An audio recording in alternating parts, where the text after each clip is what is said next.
guys. We're Access Reel down at Supanova on Sunday afternoon, sponsored by Independence Day, and we're talking to James Marsters. How you going, James? Really good, man. Really good. Cool. The coffee is working. Having a good time, good convention this Yeah, weekend? I love conventions, man. Yeah. People walk around with a beer in one hand and a sword in the other, and they don't accost anybody. It's good. Everyone's beautiful, everyone's safe, and you can be whatever you want. And where else can you see a Ninja Turtle argue with Darth Vader? Yeah, exactly. Now, your profile was raised a lot due to your involvement on Buffy and Angel, but since then you've done heaps of different roles and things very different to Spike. Was that a conscious effort to try and really display your range as an actor and get into different kinds of roles? Were they just the opportunities that... The only thing that I did was I shaved the blonde hair off.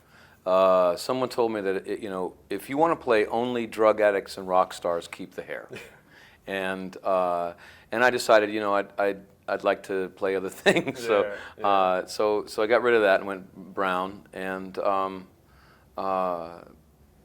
not really English, as it turns out. So that I dropped that as well. And so it really kind of opened up. In a way, I got to start from zero again. Yeah. I might have made more money if I would have just remained a blonde Brit and tried to lie to everybody about that, but it didn't seem right. Yeah. There was some talk about a Spike film for a little while there. Yeah. Was that something? Can you tell us a bit about that? Yeah, I went to Joss early on and I asked him, what about a Spike show, man? And he goes, wow, Spike show, that's great, like a male spin-off show, male vampire spin-off of Buffy. That's a great idea. What should we call that, James? How about Angel? And he kind of put a kibosh on that. But then later, well, you got so popular that Spike just kept coming back. He just kept lasting longer and longer. I know, I was getting all the. Initially, he was a shorter term. Yeah, and I didn't have to carry those shows. When you're the lead of a television show, you are on set all the time, and your days are 12 hours, and you don't rest very much. So in hindsight, I'm probably pretty lucky that I didn't have to go through that. Yeah. Okay. Now you're involved with Smallville, obviously. Do you look at what's going on now with Shield, Arrow, Flash, and think we were doing that? We were one of the first shows to be doing superheroes on TVs in terms of contemporary TV shows. Yeah, I guess we were. Yeah. Hey, we were pretty cool. Yeah. No, I remember. I actually thought that Smallville was a really smart show. I remember when Al Goth, who is the creator of Smallville, who's now doing something on AMC, Borderlands. Right. Kung Fu Western show, great show, fight show. Watch it. Anyway, he took me out to dinner, and I told him, Al, I've got to be honest with you, man. I'm a Batman guy. I always thought, when Batman goes to work, you don't know if he's going to make it home, because if you shoot him, he's dead. Yeah. So it's inherently very exciting when he goes out to save the world. When Superman goes to work, he's definitely coming home, unless you pull out kryptonite every time. And I said, Al, you can do that for a movie and it'll work. But for a television show, to pull out kryptonite every single television show, how are you going to get that character into an adventure if he's never vulnerable? Yeah. And Al just goes, I fixed it. He's a teenager. He's going to be vulnerable to everything that a teenager is vulnerable to his parents, to his sexuality, his girlfriend, to his grades, his self-identity, all the things that make teenagers vulnerable. He's going to be vulnerable to. Right. And I just stared at him and I thought, my God, you fixed the character. Yeah. That's the best idea I've ever heard of for Superman. Yeah. And I think that's why it lasted for 10 years. That never went stale because of that premise. Yeah. And I think also because Tom Welling looked so fabulous after 10 years, it's not even fair. Yeah. Okay. Now you've displayed ability to sort of move between genre and non-genre shows. That must be something you enjoy doing. Do you have a preferred space to be in? No, man. I'm one of those actors that just loves acting. I'm the goofball going, isn't this fun?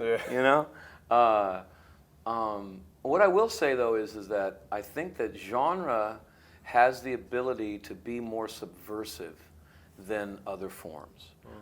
Genre can talk more directly about social issues than, say, a cop show. Yeah. Like, I'm a Star Trek fan from way back.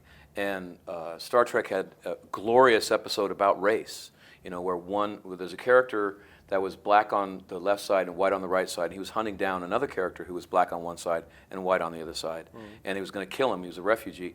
And they couldn't figure out, half the race hated the other half of the race. And Kirk and company couldn't figure out what the problem was. And finally, at the end of the episode, the guy's like, haven't you noticed? I'm black on the left side. He's white on the left side. It's all the difference in the world. Right. And because it was just about space and laser guns and stuff, they could really hammer that home. Be a bit bold. Buffy, Star Trek had the first interracial kiss between Kirk and Uhura. Buffy had the first teen lesbian kiss. Buffy, you guys are more sensible over here, but we don't have gun laws, and so we have a big problem with school shootings still. And right after an event called Columbine, which was a horrific incident of a high school shooting, we had a student up in a bell tower with a high-powered rifle about to unload on the students, and Buffy went up there to talk to him about it and ask him why he's doing that. And it was so controversial. They pulled it from the air. They were scared of it, but we did it, and it's out there now. And so I think that the genre is kind of like the jester in a medieval court, which is to say that the jester is the only one to be able to call the king an idiot. As long as he's funny, he gets away with it. And one of my favorite examples of this is Star Wars. Star Wars is the most successful piece of subversion in film history because it's actually about the Vietnam War. George Lucas also came up with the idea for Apocalypse Now. Yes. Right? So Early that's days. his mindset. And in Star Wars, right, like the U.S. is the evil empire.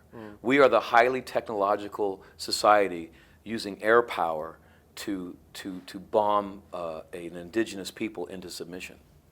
And that's a subversive thing to be talking about, right?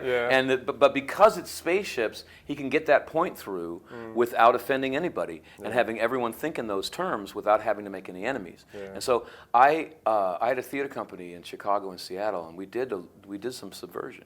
And I'm always really tickled when I'm part of a project that can do that. Like Buffy subverted the lie that women can't defend themselves. Torchwood subverted the lie that gay people can't be heroes. And I'm really proud of those very much. Awesome. Look, thanks a lot for taking a few minutes to talk to us today. I hope you have a great convention. Yeah, I'm having a good time. Great. Thanks, James.